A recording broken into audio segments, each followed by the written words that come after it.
con el fundador del Club BTT La Carixa, que hoy realizó una ruta tras un ensayo en diciembre, que fue del Pozo Fortuna de Turón con salida del Ayuntamiento de Pola de Lena. ¿Qué os ha llevado a crear este club y por qué este nombre? Este club, como el nombre se hizo por la senda de La Carixa, y nos vino de cero porque hay muy pocos clubs que funcionen en Pola, que parece que no funcionan, y este por lo menos a ver si podemos un poco funcionar. ¿Qué tipo de apoyos habéis encontrado con el Ayuntamiento de Lena?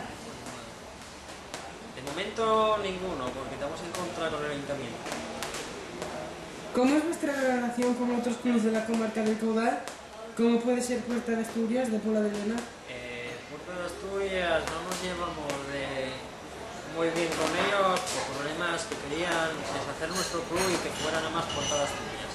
Entonces ya nos desentendimos de ellos. ¿Cómo valoráis la participación en esta primera ruta al Pozo Fortuna de Turón? ¿Estáis conformados con el número de asistentes a la misma? Pues muy favorable la asistencia.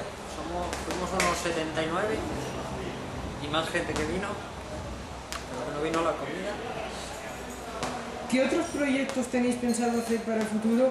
¿Rutas, campañas de captación de socios, etcétera? A ver, tenemos prevista una charla, esa la estamos todavía negociando, y luego tenemos bastante colaboración con el Ayuntamiento de Mieres, más adelante, que lo haremos con la fiesta de San Juan.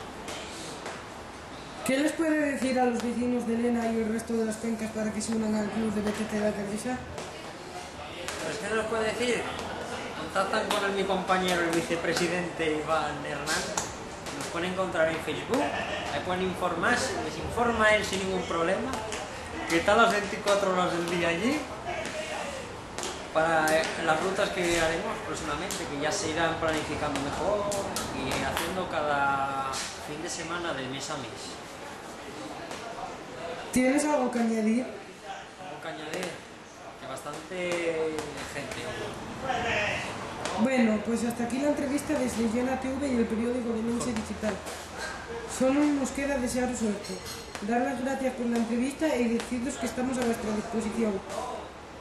Animaros a todos a practicar un deporte sano y entretenido como es la bici y de paso conocer nuestro concejo y los que nos rodean. Saludos desde Llena TV Online.